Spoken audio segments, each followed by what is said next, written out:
Hello everyone, my name is Sanskrit Thakur. I'm a student of TIBMS and today I'm going to talk about risk reporting to boards and committees. First, let's talk about risk.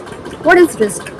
Risk is basically any possibility of an event happening which could negatively affect an organization. Now, these risks are categorized into financial risk, technological risks, or even regulatory risks, and many much more.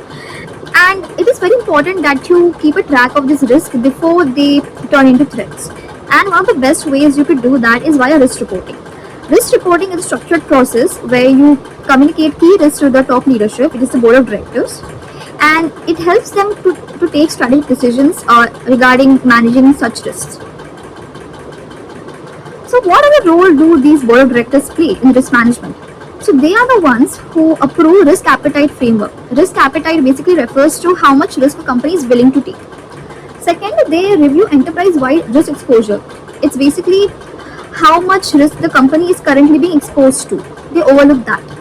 Third is they ensure effectiveness of risk management systems. Every company has a risk management system, so they might review it periodically or maybe every 3 months to just check how efficiently it is working. Fourth is they monitor emerging and strategic risks. Now, the board of directors do not directly deal with such risks. They appoint committees to overlook specific risks. Some of them are listed below. First is audit committee. They overlook financial risk and other internal controls. Second is risk management committee. They look at risk in every department of the organization. Third is ESG. They look at sustainability. IT companies, they look at digital risk like maybe cybersecurity threats and much more. And all of these committees report their findings to the board of directors. Key components of risk reporting. Now, every risk report contains these items. First is risk heat maps. So, heat maps will show how much impact does this particular risk have and what is the possibility of it happening.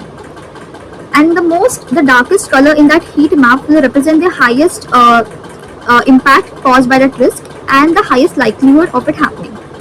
Second is they show top critical risks. They arrange it, which risks are the most severe in nature. And they also do a trend analysis of just to look are the risks increasing or decreasing over time. Third is they present key risk indicators, KPIs. These are quantifiable metrics which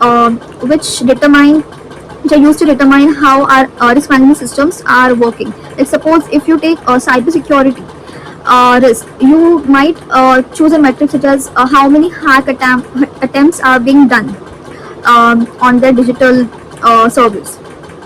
Then there is mitigation plans and control effectiveness, just plans to avoid such risks. And they also keep a note of what are the emerging risks and other risk appetite breaches. Now, how does a risk reporting process usually work? First of all, it starts with the identification of risk in every department. Then they assess the risk. What's the probability of this risk happening and how much impact will it create if it seems to go out of control. Third is they create certain KPIs for every risk to monitor them in a measurable way. And finally, they report their findings to committees and boards as we have discussed previously. So conclusion, risk reporting becomes a very important part of for every organization to follow. It's not only a requirement by the regulatory bodies and the investors, but also becomes critical for the organization to sustain in the long term. Now, the best practices to make such risk reports would be to avoid information overload and technicalities because it can complicate things and it could lead to confusion among the board of directors, which can make them take hasty decisions. Second is always use high quality data and accurate data. Third is standardized reporting formats. Like every department should have one standardized report format so that every report is consistent and doesn't contain any information which others might find confusing. And finally, effective reporting strengthens corporate governance. That's it with my presentation. Thank you for listening.